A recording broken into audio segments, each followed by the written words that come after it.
Nadie espera que lo inexplicable irrumpa en un hogar modesto, mucho menos en una familia común, en una calle tranquila de los suburbios del norte de Londres. Pero en 1977, en el número 284 de Green Street, en Enfield, algo comenzó a ocurrir. Algo que pronto convertiría aquella casa en el epicentro de uno de los fenómenos paranormales más documentados y aterradores de todos los tiempos.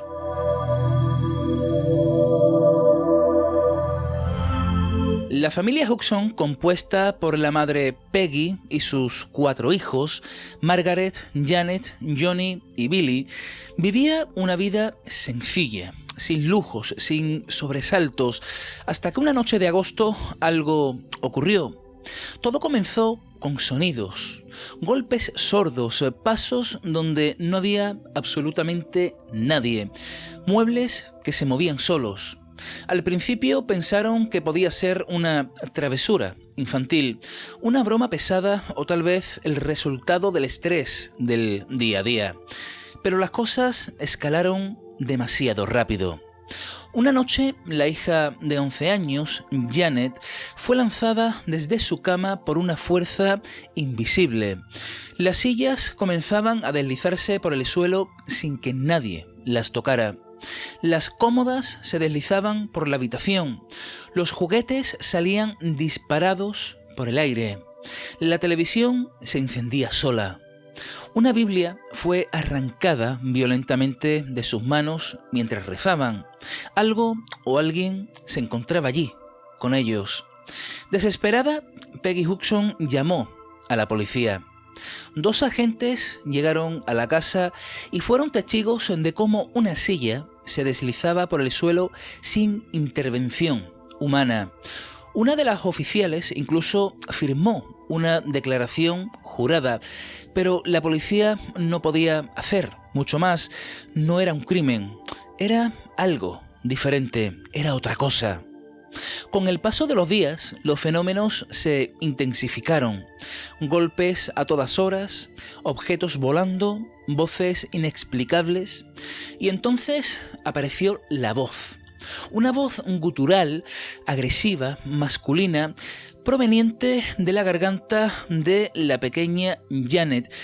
Vamos a escuchar, si os parece, esa grabación que es un tanto inquietante, donde se puede apreciar la voz de esta joven Janet, de la cual emanaba otra muy distinta, una voz muy agresiva, muy profunda, que decía lo siguiente. Right, that's good. Shut up, there, door. I'm 72 years old. I come from Jewett graveyard. And I have right near the church where Rena lives. And all my friends come from there as well. And we all make a game and go to the pub. And then we pick your house. Because I used to live here. And I will tell you some more. And if you don't tell anyone else, just send Mr. Rook and Mr. Playback. Los investigadores de la Sociedad para la Investigación Psíquica acudieron al lugar liderados por el parapsicólogo Maurice Grosse y el experimentado investigador Guy Léon Playfair. Lo que encontraron superaba cualquier cosa que hubieran presenciado antes. Grabaron decenas de horas de audio, tomaron fotografías y presenciaron sucesos imposibles de explicar. Janet hablaba con otra voz, como hemos podido apreciar. Una voz rasposa que decía llamarse Bill Wilkins, un hombre que, según él, había muerto años atrás en esa misma casa al quedarse ciego y sufrir una hemorragia cerebral en el sillón del salón.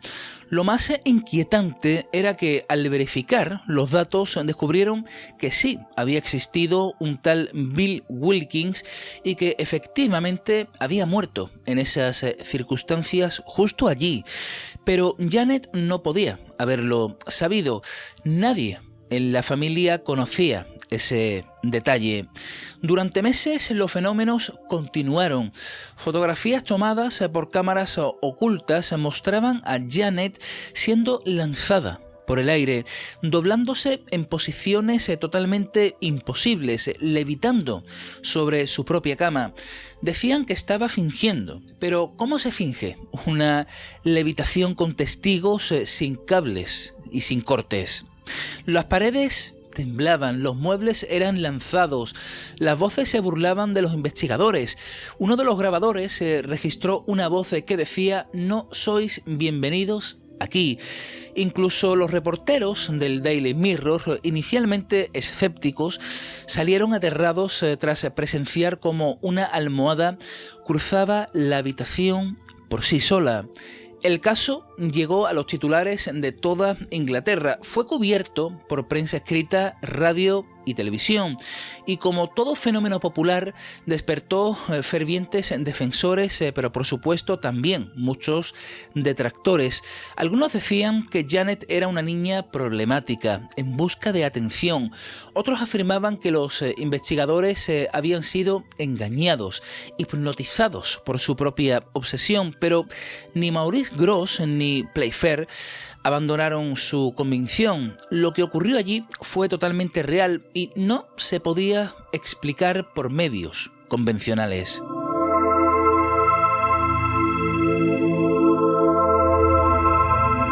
La familia, por su parte, nunca se benefició económicamente del caso.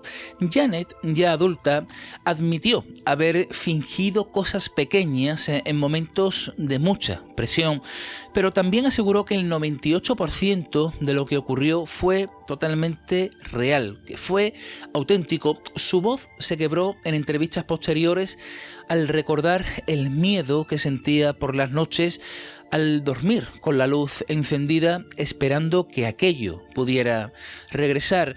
Con el tiempo, los fenómenos fueron disminuyendo, pero nunca desaparecieron del todo.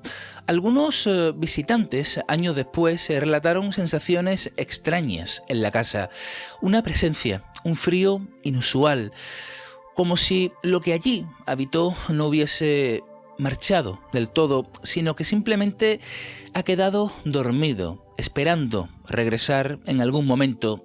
El caso Enfield fue tan impactante que inspiró libros, documentales e incluso películas que todos conocemos.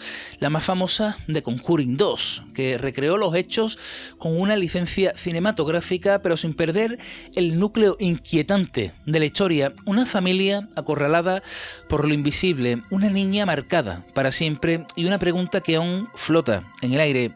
¿Qué ocurre cuando lo imposible se hace real dentro de las paredes de un hogar?